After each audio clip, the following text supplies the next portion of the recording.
Hello friend, मैं हूं इमरान और welcome to IAS Basis Academy. Friends, ये हमारा जीएस का 26वां पार्ट है। इससे पहले जिसने 25 पार्ट नहीं देखे वो हमारी प्लेलिस्ट में सब अपडेट है, देख लीजिए कर। ये सब प्रीवियस ईयर आए हुए क्वेश्चंस हैं। ये आपके लिए एसएससी के एग्ज़ाम के लिए बहुत बेनिफिशियल है। ये किसी भी एग्ज़ाम के लिए बहुत बेनिफिशियल है, चाहे एसएससी हो, चाहे इलाहाबाद हाई कोर्ट का जूनियर असिस्टेंट हो, वीडियो हो। किसी भी एग्ज़ाम में सब में जीएस यही होती है। वनडे एग्ज़ाम अगर कोई सा भी है तो आप इसे लगा के चाहिए।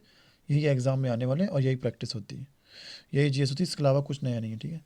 तो प्रैक्टिस करते हैं। प्लेलिस्ट में देखिए, हमारे चैनल को सब्सक्राइब कीजिए। मैं ये डेली करवाता हूँ और करवाऊँगा, ठीक है। तो चलिए शुरू करते हैं। पहला क्वेश्चन हमारा क्या है? अस्थि सुषिरता यानी कि ऑस्टियोपोरोसिस बीमारी से मानव शरीर का कौन सा भाग प्रभावित होता है? ठीक है, देख लीजिए आप, ऑस्टियोपोरोसिस से कौन सा भाग प्रभावित होता है? पहला बोन्स है, लंग्स, ब्रेन्स या फिर किडनी। तो आपके सामने ऑप्शन है, आप आसानी से कर देंगे। इससे क्या बोन्स होता है हमारा, ठीक है। नेक्स्ट देखते हैं हमारा।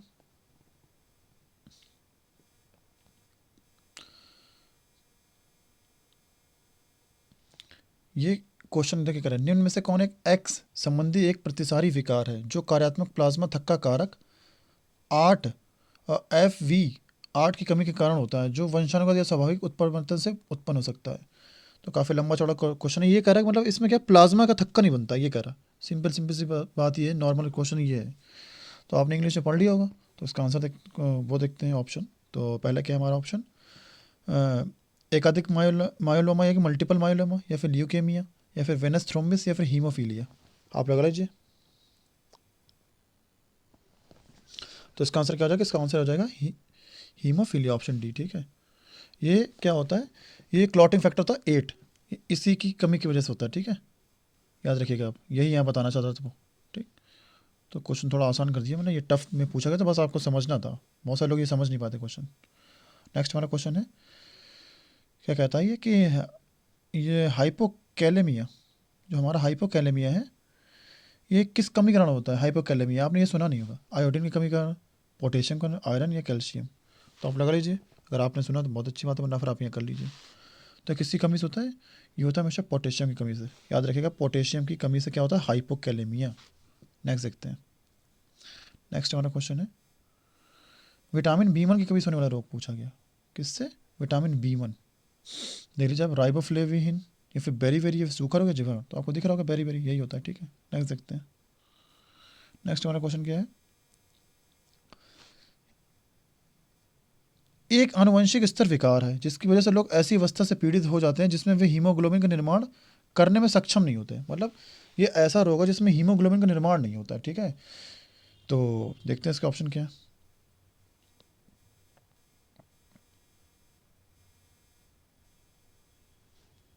क्या होता है? अस्थि मज्जा में विकार या फिर थैलीसीमिया या फिर आघात या फिर थ्रोम्बोसिस।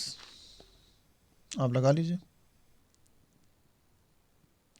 कौन सा होता है। ये होता है थैलेसेमिया, ठीक है। नेक्स्ट देखते हैं। ज़्यादा मैं एक्सप्लेनेशन नहीं दे रहा हूँ क्योंकि काफ़ी टाइम कम है, आपका एग्ज़ाम काफ़ी नज़दीक है और आप भी नहीं चाहेंगे कि मेरा एक्सप्लेनेशन मैं ज़्यादा दूँ, टाइम बर्बाद करूँ। आप चाहते हैं कि ज़्यादा से ज़्यादा प्रैक्टिस हो जाए और आप अपने आप को गैस कीजिए। फिर एग्ज़ाम के बाद मैं काफ़ी अच्छा एक्सप्लेनेशन दूंगा, ठीक है। जब मैं थ्योरी पढ़ाऊंगा इसकी और वन लाइनर करूँगा तो आपको अच्छा सा एक्सप्लेनेशन दूंगा। निम्न में से कौन सा मलेरिया वाहक है? मतलब मलेरिया इस मच्छर की वजह से होता है। एडीज़ मच्छर, एनोफिलीज़ मच्छर, बड़ मक्खी या फिर क्या है? पिस्सू। और ये आप क्वेश्चन समझ लीजिए, अभी हाल फिलहाल में ये लेखपाल के पेपर में भी यही क्वेश्चन रिपीट होते हैं, चाहे लेखपाल हो चाहे कुछ भी हो। तो इसमें आया था, उसमें लोगों ने पता क्या मार के आए थे? लोग मार के आए थे एडीज़। लोग खूब अच्छी तरह से ये मार के आए, जबकि ये आंसर है नहीं। लोगों ने इतना ध्यान ही नहीं देते हैं और एग्जाम में ध्यान होने के बाद कन्फ्यूज होती है। इसलिए एनाफ्लीज होता है, रखना एनाफ्लीज, और ये हमेशा मादा होती है। कौन? मादा। और जो एडीज होता है, एजिड इजिप्टी, ये डेंगू के लिए होता है, एडीज इजिप्टी। और ये क्या होता है? ये होता है इसके लिए, मलेरिया के लिए। तो याद रखिएगा, ये मलेरिया और ये डेंगू, ठीक है। नेक्स्ट देखते हैं।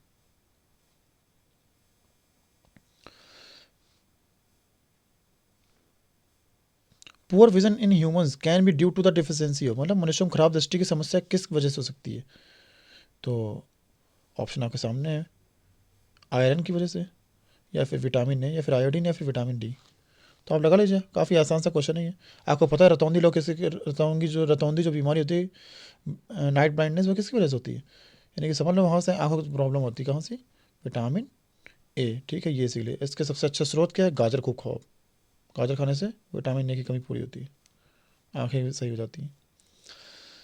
क्वेश्चन हमारा क्या है, is a commonly used medicine that can help treat pain and reduce highly body temperature. मतलब ये ऐसी बीमारी है, वो ऐसी मेडिसिन है जो दर्द का उपचार भी करती है, उच्च शारीरिक तापमान को भी कम करने में सहायक होती है। मतलब टेम्परेचर हाई होता है उससे लो करती है, और दर्द होता है तो उससे उपचार करती है। आप ये बहुत लेते हैं दवा, आप अक्सर लेते जाकर, अब दवा देखिए आपके सामने कौन सी, आप इसका ही यूज़ करते हैं। जैसे मान लीजिए डेक्स्ट्रो, क्या डेक्स्ट्रो मिर्थोपेन, या फिर बिस्मिथ, या फिर पैरासीटामोल, या फिर गुइफेंसिन। तो आप कौन सी दवा लेते हैं आपको जब बुखार आता है? पैरासीटामोल। बुखार आता है, हमारा टेम्परेचर हाई होता है, उसे लो करने में कौन यही सहायक है, तापमान को कम करती है। और दर्द होता है तब यही सहायक है, दर्द का उपचार करती है। ठीक, जब हमारा बदन टूटता है तो क्या, पैरासीटामोल। ठीक है, नेक्स्ट देखते हैं। मधुमेह एक स्थिति है जिसमें किसी व्यक्ति के रक्त में स्तर बेहद ऊंचा जाता है। किस चीज़ का? डायबिटीज़। क्या कंडीशन ऐसी है जिसमें ब्लड बिकम्स टू हाई, इसका लेवल हाई होता है। किस चीज़ का लेवल हाई होता है, यही पूछा गया। तो देखते हैं, सुक्रोज का, ग्लूकोज का, या फिर गलेक्टोज का, या माल्टोज का। आप देख लीजिए, आप लगाइए, किसका हो जाता है हाई? ग्लूकोज की मात्रा बढ़ जाती है, फिर हमें क्या हो जाता है, फिर हमें डायबिटीज़ हो जाता है, फिर इंसुलिन के इंजेक्शन लगाए जाते हैं। ठीक है, नेक्स्ट देखते हैं। नेक्स्ट हमारा क्या है,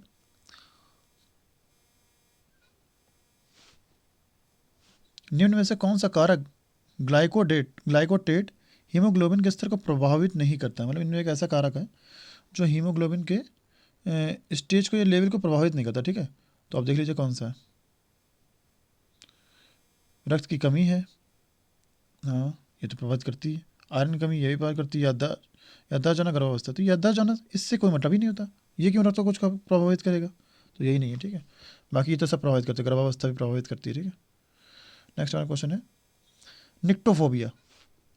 निक्टोफोबिया आप हिंदी में देखेंगे तो आप निक्टोफोबिया समझेंगे, और आप कंफ्यूज होंगे कि बर्ड्स का होता है, या फिर डार्कनेस का होता है, लाइट का होता है, एनिमल्स का होता है। लेकिन आप हिंदी में देखें, इंग्लिश में देखें तो आपको समझ में आ जाएगा। नाइक्टोफोबिया अगर इसे पढ़ेंगे, नाइक्टो और नाई से क्या रहा आप समझ रहा, अंधेरा यानी कि डार्कनेस यानी नाइट।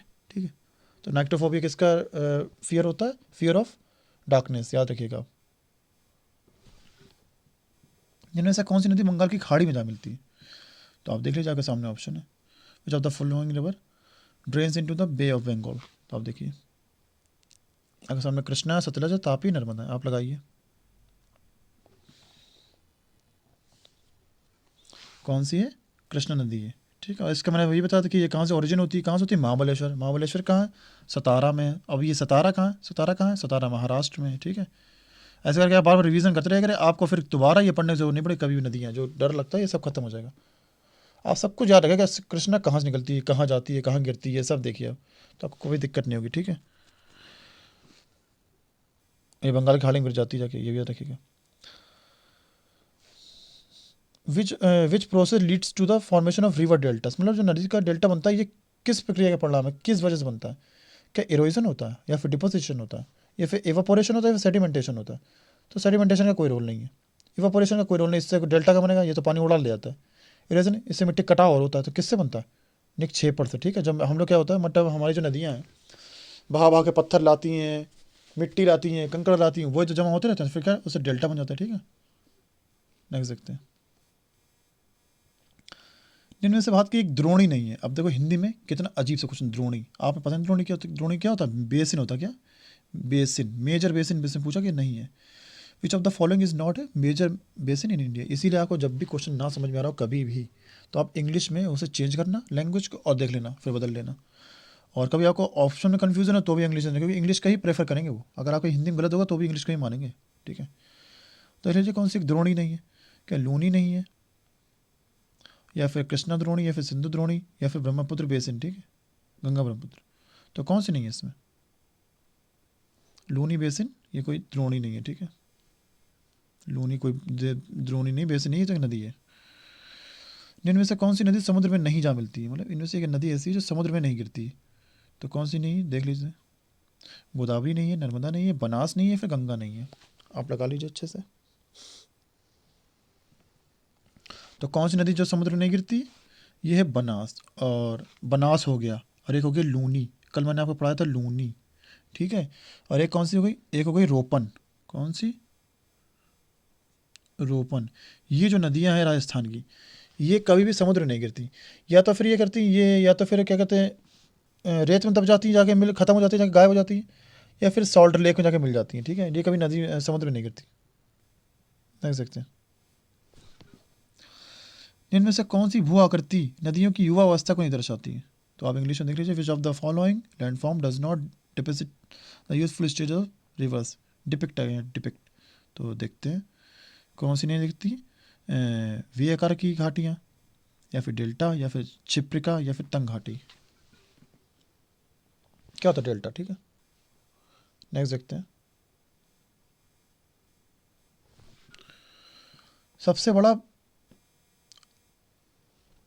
सबसे बड़ा आबाद नदी द्वीप किस नदी पर स्थित? आबाद मतलब क्या होता है? जिस पर लोग रहते हैं। ठीक है, तो क्या पूछा गया?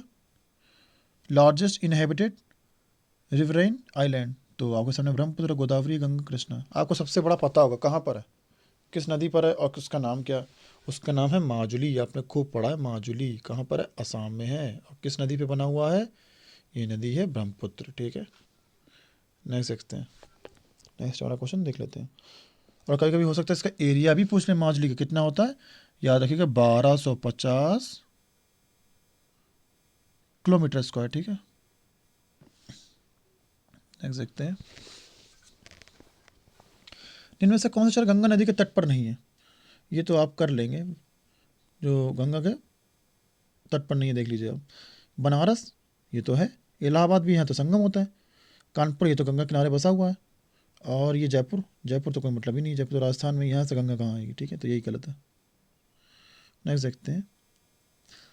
भारत को पाकिस्तान एवं भारत को भारत एवं पाकिस्तान अधिनियम के द्वारा विभाजित किया था। किस अधिनियम यानी किस एक्ट के द्वारा विभाजित किया गया? ठीक है, तो आप देख लीजिए आपके सामने, गवर्नमेंट ऑफ इंडिया एक्ट, या फिर डिवीज़न ऑफ इंडिया एक्ट, या फिर भारत विभाजन, या फिर भारत स्वतंत्रता। आप देख लीजिए, ये बहुत सारे लोग गलत करेंगे। क्या है इसका? लोग भारत बंटवारा कर देंगे, ये गलत हो जाएगा। क्या होगा? भारत स्वतंत्रता, इसके ना ही भारत विभाजन, क्या भारत स्वतंत्रता, इसके तहत हम लोगों को ये विभाजित किया गया था। ठीक है, याद रखिएगा। नेक्स्ट देखते हैं। जलियांवाला बाग नरसंहार की जांच करने के लिए आयोग का गठन किया गया था। कौन सा आयोग था? तो आपको मैंने उस दिन बताया भी था। कमीशन पूछा गया कौन सा था? Hunter, Butler, Sadler, Campbell. Sadler तो शिक्षा आयोग था, तो कौन सा था? हंटर। ठीक है, हंटर कमेटी, यही आंसर है हमारा। नेक्स्ट देखते हैं। The Jallianwala Bagh massacre, also known as the Amritsar massacre, took place in Jallianwala Bagh, Amritsar, Punjab, on, मतलब डेट पूछी थी कब। जलियांवाला बाग हत्याकांड, जिसे अमृतसर नरसंहार के रूप में भी जाना जाता है, पंजाब के अमृतसर के जलियांवाला बाग में कब हुआ था? ये पूछा गया डेट। तो ये आपको डेट भी रटी होगी, और मुझे आपके ऑप्शन भी बताने जरूरत नहीं है। पहली डेट है 13 अप्रैल 1919, यही है इसका आंसर। सत्यपाल मलिक, सैफुद्दीन किचलू कर रहे थे, एक सभा कर रहे थे, किसके विरोध में? रॉलेट एक्ट के विरोध में। क्या करा गया? डायर ने आकर गोलियां चलवा दी थी, आपको याद होगा। किस अधिनियम को मॉन्टेग्यू चेम्सफोर्ड सुधार के भी नाम से जनाता है? ठीक है, तो देखते हैं कौन सा अधिनियम है। तो ऑप्शन हमारा है भारतीय स्वतंत्रता अधिनियम, या फिर भारतीय शासन अधिनियम, या फिर पिट्स इंडिया एक्ट, या फिर चार्टर एक्ट 1813। तो कौन सा इसका आंसर होगा? इंडियन गवर्नमेंट एक्ट 1919, इसे क्या कहते हैं? Montagu Chelmsford. और फ्रेंड्स, अगर आपको हमारा वीडियो पसंद आ रहा है, आपकी किसी तरह से हेल्प हो रही है, तो प्लीज़ हमारे चैनल को सब्सक्राइब कीजिए, लाइक कीजिए, वीडियो को लाइक कीजिए, सब्सक्राइब कीजिए, शेयर कीजिए, कमेंट कीजिए। आपको जो भी चीज़ें नहीं पसंद आई बता सकते हैं। और हम आंसर पूछते हैं, आंसर नहीं बताते हैं। यहाँ पे बहुत कम लोग आंसर बताते हैं, जो हम क्वेश्चन लास्ट में आंसर पूछते हैं। और दोस्तों, मैं वोकैब भी करवा रहा हूँ, आप उससे भी देखिए। मैं 10 से 12 बीच एक वोकैब सेक्शन जरूर लाता हूँ, चाहे वो वन वर्ड हो, फिर ईडियम फ्रेजेस हो, या फिर एंटोनिम सिनोनिम्स, समथिंग कुछ भी हो, मैं लाता जरूर हूँ। और सब प्रीवियस से आए हुए क्वेश्चन है। और फ्रेंड्स, मैं आज इसके लिए वन लाइनर भी लेकर आया हूँ, ये तो मैंने डाल दी है। ये वीडियो बना कर रखा हुआ है, मैं वो डालूंगा, या अभी ये बाद में डालूंगा। ठीक है, तो आप ये देखिएगा कि उसे देखिए जरूर। उसमें थंबनेल पड़ा होगा इलाहाबाद हाई कोर्ट, क्योंकि उसके भी फॉर्म है ग्रुप डी, ग्रुप सी, और जूनियर असिस्टेंट के, जूनियर के, वो स्टेनोग्राफर के। तो देखिए, जीएस हमेशा सेम है, वन लाइनर है, 100 क्वेश्चन होंगे आपके 10-15 मिनट में। आप भी उसे लगा के जाइए, आपकी भी एग्जाम बहुत नजदीक है, उनका नजदीक है, और दोनों में सब कुछ सेम ही आता है। ऐसा कुछ नहीं कि उनके में कुछ अलग है, आपके में कुछ अलग है। तो आप उसे लगा के जाइएगा, ठीक है, वो तो देखेंगे। तो क्वेश्चन हमारा क्या है, which act of British parliament transferred the powers of the East India Company to British crown. बहुत पुराना है, जो 3 दिन से लगातार पढ़ रहे हैं। मतलब ऐसा कौन सा एक्ट था जिसने इंडिया कंपनी की शक्तियों को ब्रिटिश ताज के पास, मतलब ब्रिटिश क्राउन के साथ हाथों में चली गई थी, है ना, राजकुमारी के हाथों में चली गई थी, वहाँ की रानी के, कहाँ से, कंपनी से छीन ली गई थी। तो आपके सामने ये है, आप ही डायरेक्ट लगा देंगे, कौन सा होगा, 1853, 1835, या फिर वो 1858, यही तो होगा। क्या हुआ था जब वायसराय बने थे हमारे कैनिंग, इन्होंने इलाहाबाद में लेटर पढ़ा था, 1857 के रिवॉल्व के चक्कर में इनसे सब छीन लिया गया था, तो वही है सब, ठीक है। ब्रिटिश भारत के किस प्रांत में राजस्व एकत्रित करने की रैयतवाड़ी प्रणाली लागू की थी, कौन सी रैयतवाड़ी प्रणाली, देखते हैं। In which province of British India was a ryotwari system implement to collect revenue, कौन सा एरिया था वो, उत्तरी भारत था, दक्षिणी भारत था, या फिर पश्चिमी भारत था, या फिर पूर्वी भारत, आप लगा लीजिए।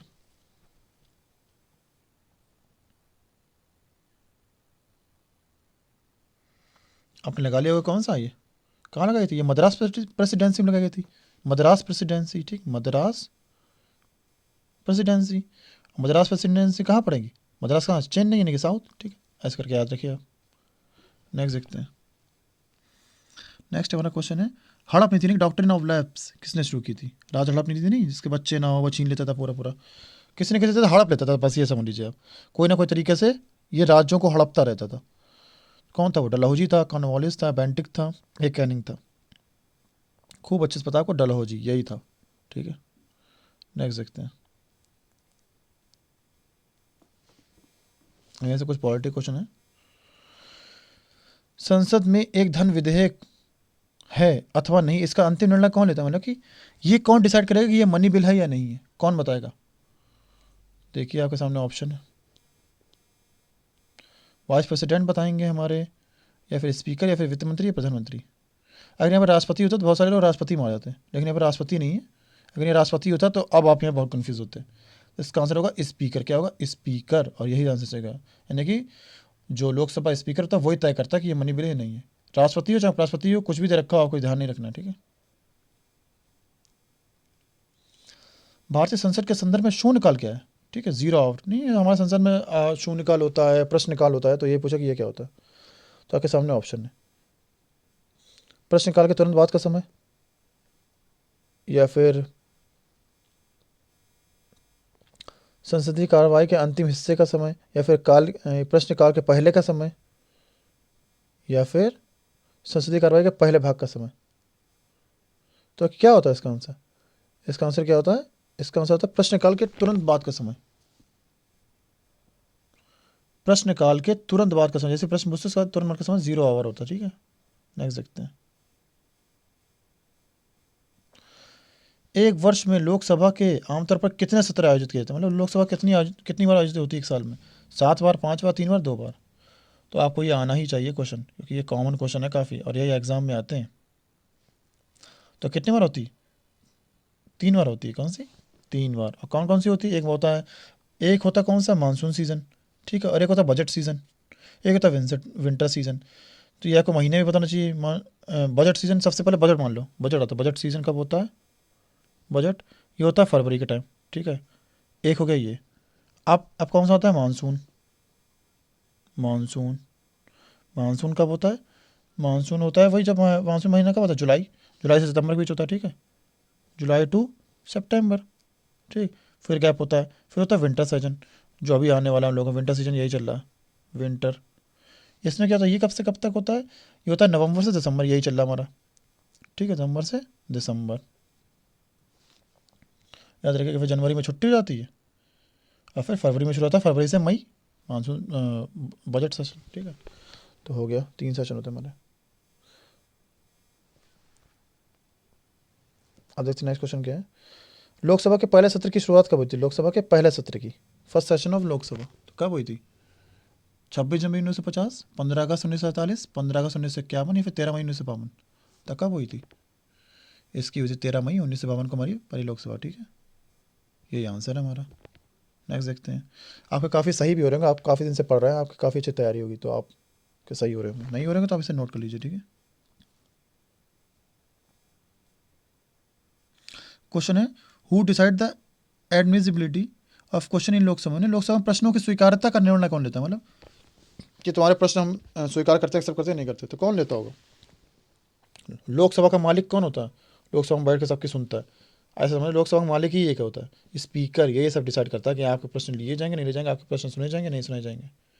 तो ये याद रखिएगा आप, ठीक है। नेक्स्ट एंड लास्ट क्वेश्चन है हमारा, इसे आप देखिए, बताइए इसका आंसर। संसद में कार्यवाहियों में शून्यकाल के दौरान मतदान में उनकी प्राथमिकता के अनुसार प्रतिदिन कितने मामले उठाने की अनुमति दी जाती है? मतलब जब 0 आवर होता है प्रश्नकाल का ठीक बात का समय, उसमें आप मतलब सवाल उठा सकते हैं, सवाल पूछ सकते हैं, क्वेश्चन कर सकते हैं, ठीक है।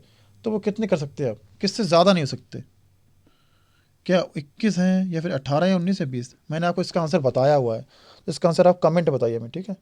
इसका आंसर आप हमें कमेंट बताइएगा। और कल वाले का आंसर क्या है? कल वाले का आंसर है ट्यूबरक्लोसिस, टीबी। जो कल लास्ट वाला क्वेश्चन था, रोग पूछा, रोग किसके, बीसीजी के टीके किसके लगते हैं? बीसीजी के टीके। तो उसका आंसर है ट्यूबरक्लोसिस, टीबी। लोगों ने काफ़ी आंसर सही दिए हैं, और आप लोग भी दीजिए उसका आंसर सही, ठीक है। तो चलिए आपका क्वेश्चन फिर से मैं देख लो, आप इसका आंसर आप हमें दीजिएगा कल, कमेंट में आप हमें दीजिएगा इसका, ठीक है। Thank you very much.